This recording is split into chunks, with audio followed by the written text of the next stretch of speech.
Hello guys, welcome back to my YouTube channel. My name is Supreet. आज मैं आपको बताऊंगी कि मैं कौन कौन सी शीट्स यूज़ करती हूँ और कौन सी शीट उनमें से बेस्ट है। तो चलिए शुरू करते हैं। तो ये हैं वो सारी शीट्स जो मैंने यूज़ की हुई हैं और मैंने सब पे ड्राइंग की हुई है। तो आज मैं आपको बताऊंगी कि मैं इनमें से सबसे ज़्यादा कौन सी यूज़ करती हूँ और मुझे सबसे ज़्यादा कौन सी पसंद आई। ये है कार्ट्रिज शीट्स की स्केच बुक। ये मैं सबसे ज़्यादा यूज़ करती हूँ। ये लोटस की है और इसके ऊपर लिखा हुआ है स्नो वाइट कार्ट्रिज पेपर। तो ये हैं कार्ट्रिज शीट्स कार्ट्रिज शीट की। तो ये है कार्ट्रिज शीट्स की स्केच बुक। ये लोटस की है, A3 साइज़ की स्नो वाइट कार्ट्रिज पेपर इसके ऊपर लिखा हुआ है। और इसके जो GSM हैं वो हैं 145 GSM और इसमें 60 शीट्स होती हैं। ये मुझे मिली थी 190 रुपीज़ की। तो ये वाली मैं यूज़ करती हूँ। एक बटर पेपर वाली भी होती है, वो भी यही होती है, लेकिन उसमें शीट्स के बीच में बटर पेपर दिया होता है क्योंकि ये पेंटिंग के लिए शीट्स यूज़ होती हैं ज़्यादातर।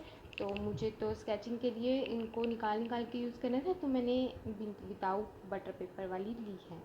तो ये विदाउट बटर पेपर वाली कार्ट्रिज शीट्स की स्केच बुक है। तो मैं आपको इसका पेपर दिखा देती हूँ। इसका ऐसा पेपर होता है। मैं क्या करती हूँ, ये देखिए इस साइड से ये सीधी है, ठीक है, पर मैं यहाँ से यूज़ नहीं करती हूँ। मैं इसको पलट कर इस साइड से यूज़ करती हूँ क्योंकि ये इस साइड से ज़्यादा स्मूथ होती है, ठीक है। इस साइड ये थोड़ी सी रफ़ होती है। तो मैं इसमें से ऐसे एक शीट को निकाल के हाफ़ कर लेती हूँ और ये मुझे ऐसे A4 साइज़ की शीट्स मिल जाती हैं इसमें से। तो मैं ऐसे यूज़ करती हूँ। मैं आपको दिखाती हूँ मैंने इसमें इसको कैसे यूज़ किया हुआ है, कौन सा स्केच मैंने इसमें बनाया हुआ है।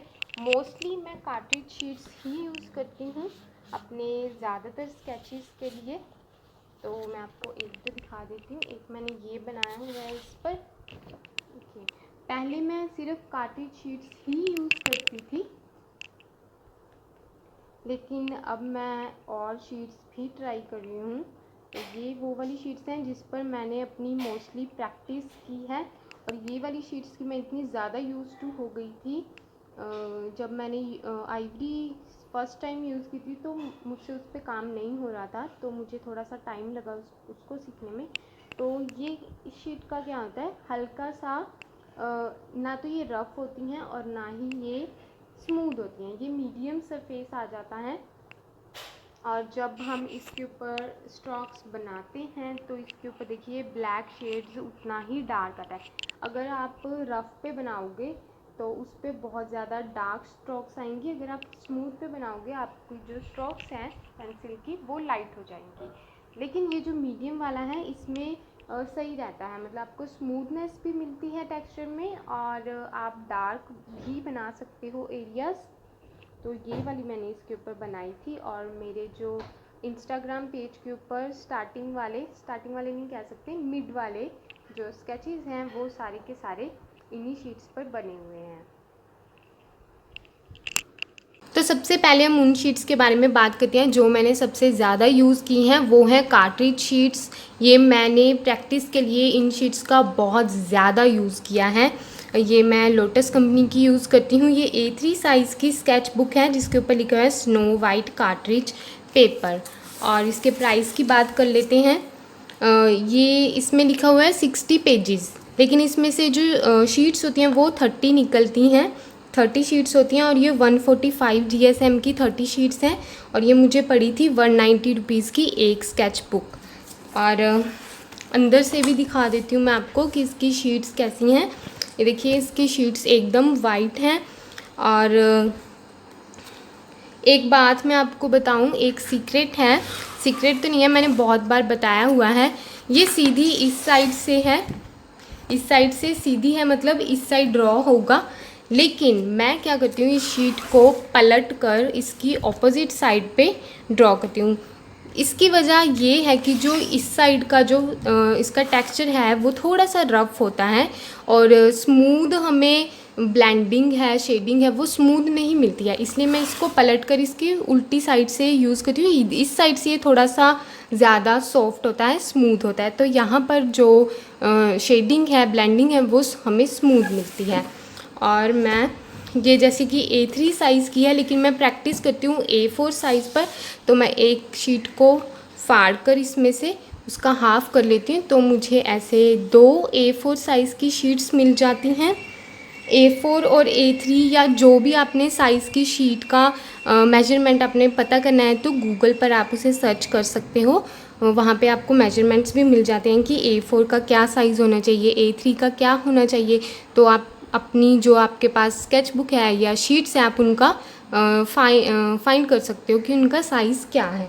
तो अभी मैं आपको दिखाती हूँ कि मैंने इन शीट्स के ऊपर कौन कौन से स्केचेस बनाए हुए हैं।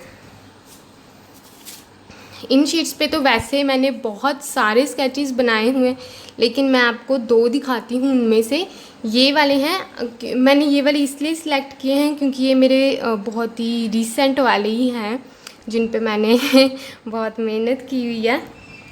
मतलब यहाँ तक पहुँचने के लिए मुझे पता चल गया था कि मैंने इस चीज़ को कैसे यूज़ करना है, मटेरियल्स को मैं कैसे यूज़ करूँ कि उनको उनमें से मतलब द बेस्ट मुझे मिल सके। तो ये कार्ट्रिज शीट्स हैं, ये वैसे पतली होती हैं थोड़ी सी, और इन पे अगर हम बहुत ज़्यादा लेयर्स बनाएंगे तो ऑब्वियस है ये फट जाती हैं शीट्स। तो मैंने बहुत सारे ड्राइंग्स और स्केचेस ख़राब किए हुए हैं, और लेकिन मैंने फिर भी उनको पोस्ट किया हुआ है। इस शीट की एक बात मैं आपको बता दूं कि ये जो शीट है वो ना तो रफ़ टेक्सचर की होती है और ना ही स्मूथ टेक्सचर की होती है। ये स्मूथ और रफ़ दोनों के बीच का जो मीडियम वाला होता है, वो वाली शीट्स हैं ये। तो इनमें क्या, रफ़ में क्या होता है, वहाँ पे हमें जो डार्क शेड्स हैं वो इजीली मिल जाते हैं, और स्मूथ में क्या होता है, हमें जो ब्लेंडिंग है फेस की वो स्मूथ मिल जाती है। और अब ये मीडियम है, तो इसमें हमें डार्कर शेड्स भी मिल जाएंगे और हमें जो फेस की स्मूथ ब्लेंडिंग है वो भी मिल जाएगी।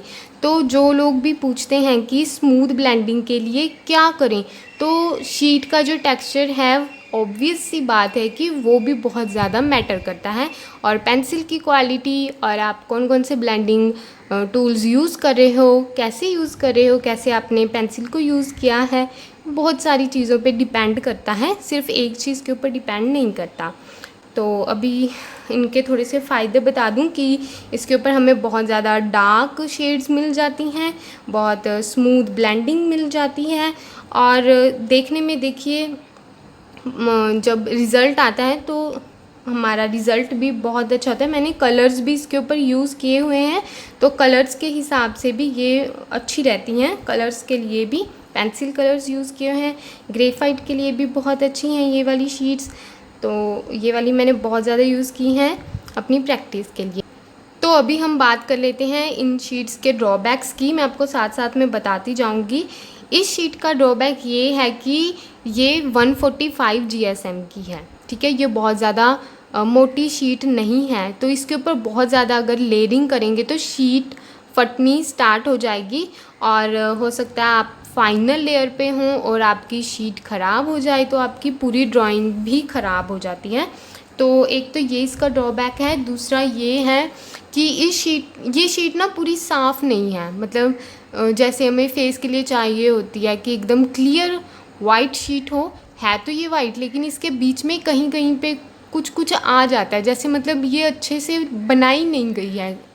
ऑब्वियस है कि ये थोड़ी सी चीप शीट है, तो उनको बस शीट से मतलब होता है, लेकिन शीट के जो भी है टेक्सचर है या शीट की लुक है उसके ऊपर इतना ज़्यादा ध्यान नहीं देते। तो शीट में कहीं कहीं पर ब्लैक कलर के डॉट से होते हैं, और जब उसके ऊपर पेंसिल लगती है तो ग्रेफाइट भी फैल जाता है, और वो वाला ब्लैक डॉट है जो वो बहुत ज़्यादा डार्क हो जाता है।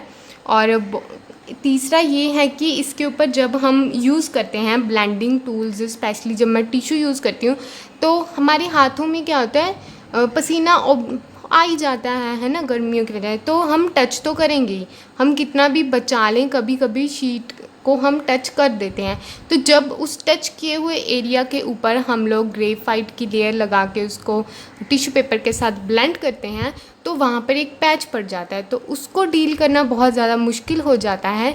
ये इसका तीसरा ड्रॉबैक है।